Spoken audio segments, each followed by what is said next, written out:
नमो नमः सद्गुरुभ्यः सद्गुरुभ्यो नमो नमः। नमो नमः सद्गुरुभ्यः सद्गुरुभ्यो नमो नमः।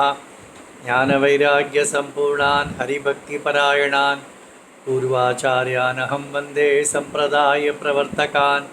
भगवत्पादमाचार्यं श्रीमद्रामानुजं मुनिं श्रीमदानन्दतीर्थं च रामानन्दयतिं हितं श्रीवल्लभं च निम्बार्कं कृष्णचैतन्यमेव च ज्ञानेश्वरं तथान्यान् च पूर्वाचार्यान् स्मराम्यहम्। आचार्येष्वपि सर्वेषु तारतम्यं विना कलौ शुद्धं भागवतं धर्मं जग्राह प्रेमिको गुरुः। कलिकालान्धकारेण व्याप्तं भुवनमण्डलं विलोक्य कृपयाचार्यचक्रे वैष्णवसंहितां।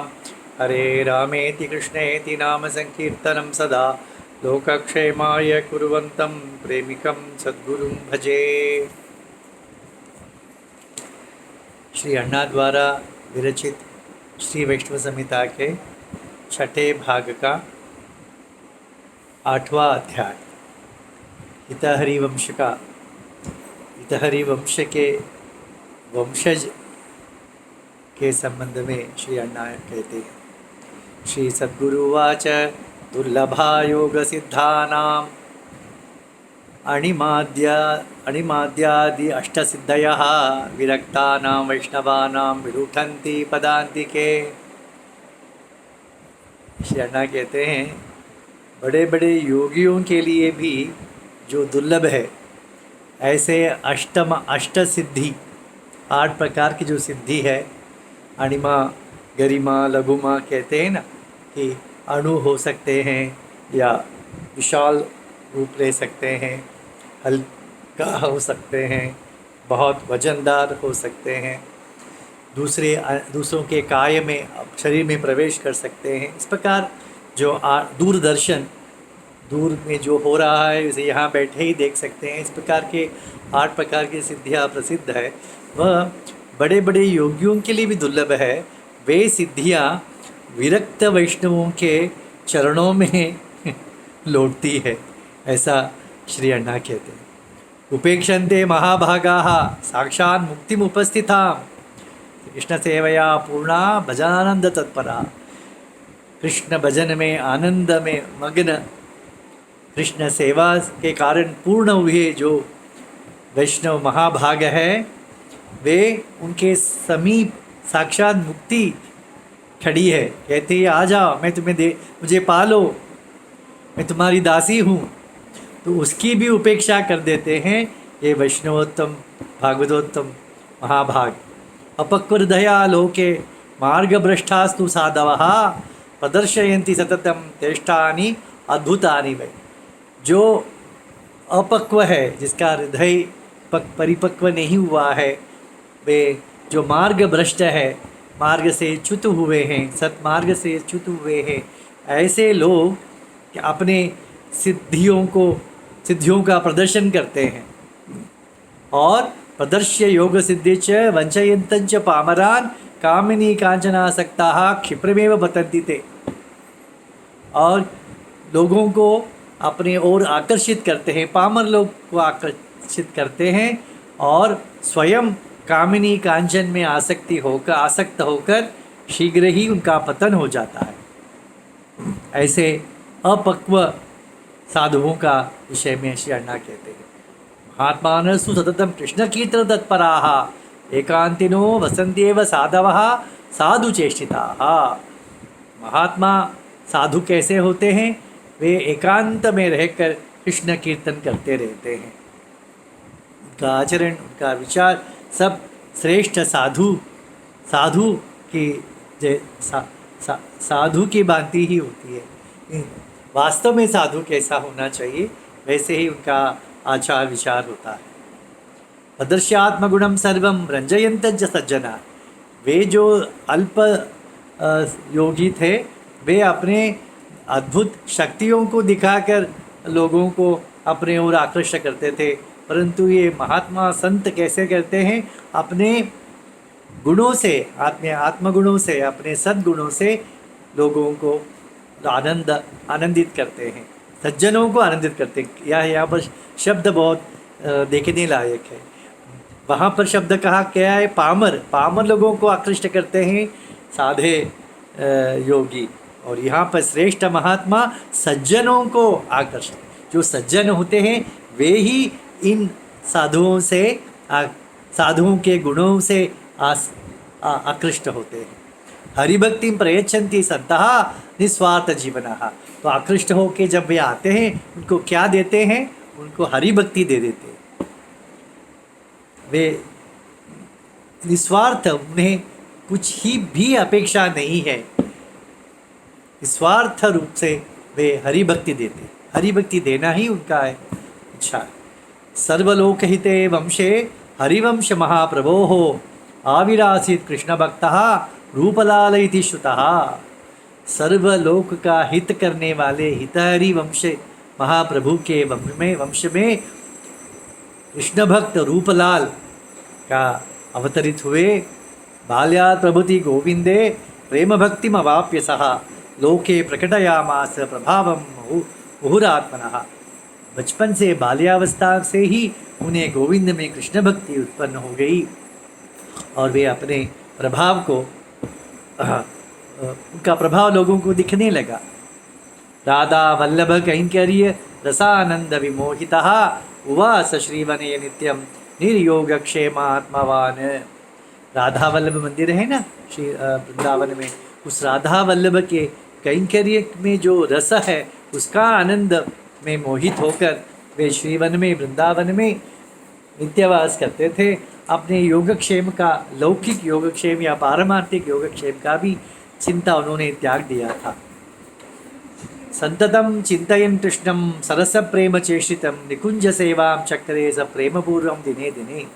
सदा कृष्ण के सरस प्रेम लीलाओं का स्मरण करते थे और निकुंज सेवा, राधा वल्लभ निकुंज सेवा प्रेम पूर्व करते थे प्रतिदिन। निमग्नो रसिकेन्द्रस्य लीलारस महाबुधौ न चिंतां लोकयात्रायां कामपि प्राप वैष्णवः। भगवान रसिकेंद्र के लीला रसरूपी सागर में निमग्न होकर वे सांसारिक लोक यात्रा का चिंता तक नहीं करते थे। गोविंद कुंड तीरे तो गोवर्धन समीपतः चकार कृष्ण भजनम वसन नित्यम महामति। गोविंद कुंड के तट के समीप वे अपने कुटिया बनाकर वहाँ पर वास करते थे, कृष्ण भक्ति करते थे, कृष्ण भजन करते थे। रूपलालो गृहस्थोपि विरक्तो विजितेन्द्रियः वैराग्य रसिकोपि एष प्रेम भाव विचक्षणः। सन्यासी नहीं है, वैराग्य के लिए गृहस्थ है। गृहस्थ होने के पश्चात बावजूद वे विरक्त थे, अपने इंद्रियों को वश में रखे हुए थे, वैराग्य रसिक थे। ऐसे प्रेम भाव में, प्रेम भाव के ज्ञाता थे, उसमें बड़े विद्वान थे, ऐसा कह सकते। विचक्षणः का तत्प्रभावम अभिज्ञाय कश्चित् योगी तपोनिधिः नालिकेर फलं दत्वा प्रावोचत् स्नेहपूर्वक। इनके रूपलाल के प्रभाव को जानते नहीं थे। एक योगी जो तप करने वाला योगी, वह आकर एक नारियल का फल को, नारियल को उन्हें रूपलाल को देकर उस योगी ने कहा, योगींद्र उवाच नारिकेल फलं भुक्त्वा योग सिद्धिम अवाप्नुहि अभिमंत्रितम एतद्धि योगींद्रेण मया द्विज। उन्होंने कहा इस नारियल को आप भक्षण कीजिए तो इससे आपको योग सिद्धि प्राप्त हो जाए। मैंने इसमें मंत्र फूंक दिया है इस नारियल में, उसे भक्षण करने से आपको सभी योग सिद्धि प्राप्त हो जाए।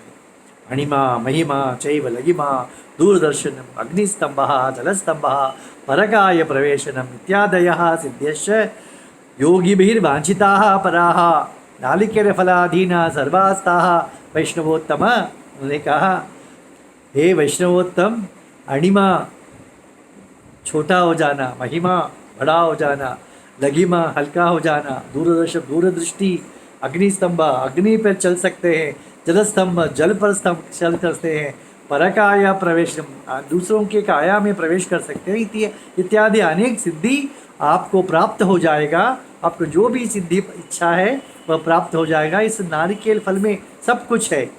तो आप इसे भक्षण कर दीजिए।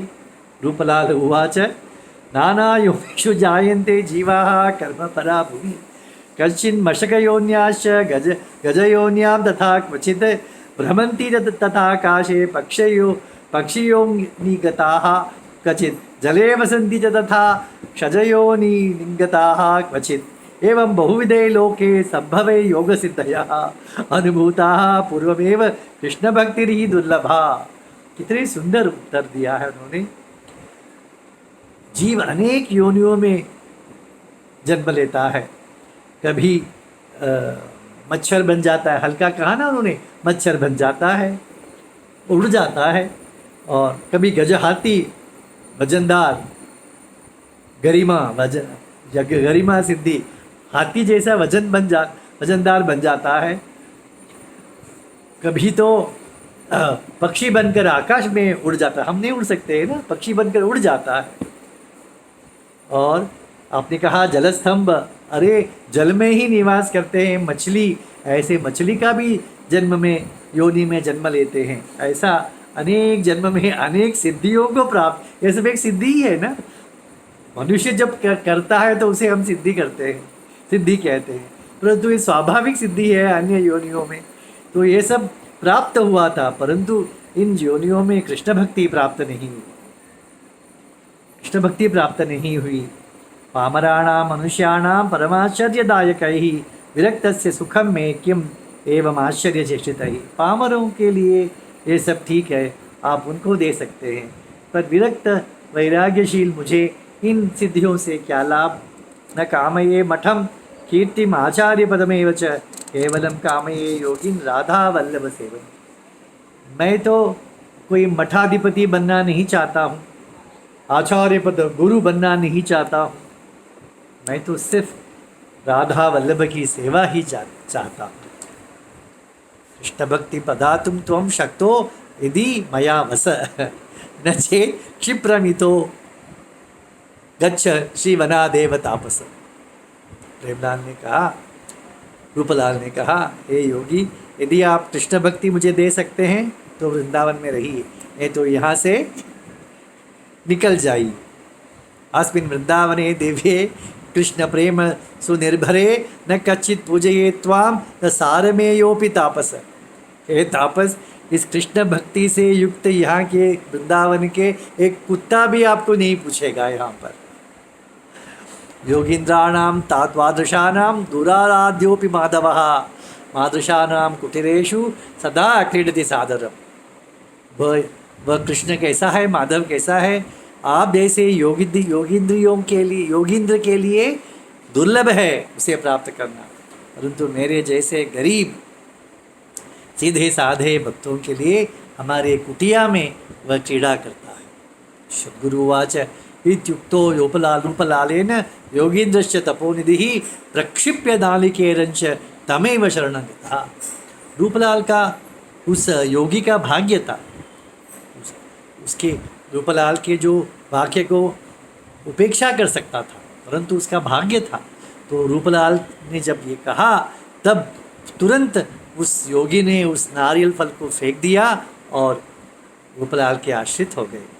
त्वमेव मे कृष्ण भक्तिं ब्रह्मादिषु दुर्लभां देहीति प्रार्थयामास। योगी सांजलि संपुटम, हाथ दोनों जोड़कर रूपलाल से कहने लगे, ब्रह्मादि देवताओं के लिए जो कृष्ण भक्ति दुर्लभ है वह मुझे प्रदान कीजिए। सांत्वयन रूपलालश्च भाषे मधुरं वचः भावयन हृदये कृष्णं राधा वल्लभम अच्युतम। इस योगी का सांत्वना करते हुए, हृदय में राधा वल्लभ का ध्यान करते हुए सांत्वना प्रदान किया उस योगी को और कहा, रूपलाल उवाच न योगेन न सांख्येन न चाडंबर कर्मभिः प्रीयते अमलया भक्त्या रसिकेन्द्रो हरिप्रभु। रसिकेंद्र हरि जो है वो प्रसन्न कब होता है, किससे होता है? योग से नहीं, ज्ञान सांख्येन कर्मयोग से नहीं, ज्ञान योग से नहीं, या आपके आडंबर कर्म से नहीं, परंतु अमलया भक्त्या, मल रहित भक्ति। यहाँ पर मल क्या है? मुझे ये दो, मुझे वो दो, इस प्रकार के जो मांग है वह रहित भक्ति। यह मांग कहाँ तक जाता है? मुक्ति तक मुझे नहीं चाहिए, ऐसे ऐसे मांग रहित सिर्फ भक्ति के लिए भक्ति करना, इसे ही अनन्य अमल भक्ति कहा जाता है। तो ऐसे अमल भक्ति से ही भगवान प्राप्त होते हैं। हरिभक्ति रसाम बोधौ क्रीडताम तो महात्मनाम यशसा किम धनेनापि सिद्धिभिः किंच मुक्तिभिः। हरिभक्ति रस सागर में खेलने वाले महात्माओं के लिए यश क्या चीज़ है, धन क्या चीज़ है, सिद्धि क्या चीज़ है, अरे मुक्ति भी क्या चीज़ है। एष एव परो लाभो मर्त्यानाम अल्पजीविनाम यद्यस्ति हरिपादाब्जे दृढ़निष्ठा परारतिः। जीव को हरिभक्ति प्रदान करना यही बड़ा लाभ है हमारे लिए, और इससे बड़ा लाभ कुछ और नहीं।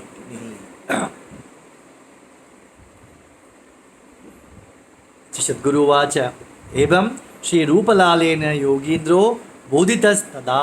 ये संत क्या करते हैं? अपने आत्मगुणों से आकृष्ट करते हैं, उन्हें हरिभक्ति देते हैं, उससे ही वे संतुष्ट हो जाते हैं, हरिभक्ति प्राप्त हो गए। श्री अण्णा कहते हैं कि कुछ लोग किसी अनेक कारणवश हरिकथा कहते हैं, परंतु श्री अण्णा कहते हैं, श्री अण्णा एक ही संकल्प से हरिकथा कहते हैं कि लोगों में, श्रोताओं में हरिभक्ति उत्पन्न हो जाए, यही उनका संकल्प है, इसी से वे हरिकथा कहते हैं। तो ऐसे साधु एवं श्री रूपलालेन योगींद्रो बोधितस्तदा उपेक्ष योग सिद्धिम ताम विष्णु भक्तो बभूवस्व। इस प्रकार रूपलाल से बोध प्राप्त किया हुआ योगेंद्र योग सिद्धि की उपेक्षा करके कृष्ण भक्ति करने लगे। एवं ही वैष्णवा लोके परिपूर्ण मनोरथाः कैवल्यमपि देच्छन्ति किं पुनः सिद्धिमीश्वरस्य। देखिए, वैष्णव बड़े संत जो होते हैं वे अपने कृष्ण भक्ति में ही रत, उनकी पूर्ति, मनोरथ की पूर्ति हो जाती है। वे तो कैवल्य मुक्ति तक नहीं चाहते हैं, तो फिर ये अष्टमहासिद्धि कहाँ से उन्हें आकर्षित कर सकता है? तो ऐसा क्या? तो कृष्ण भक्ति कैवल्य मुक्ति से भी श्रेष्ठ है, ऐसे श्री अण्णा ने यहाँ पर कहा। श्री प्रेमिकेंद्र सद्गुरु महाराज की जय।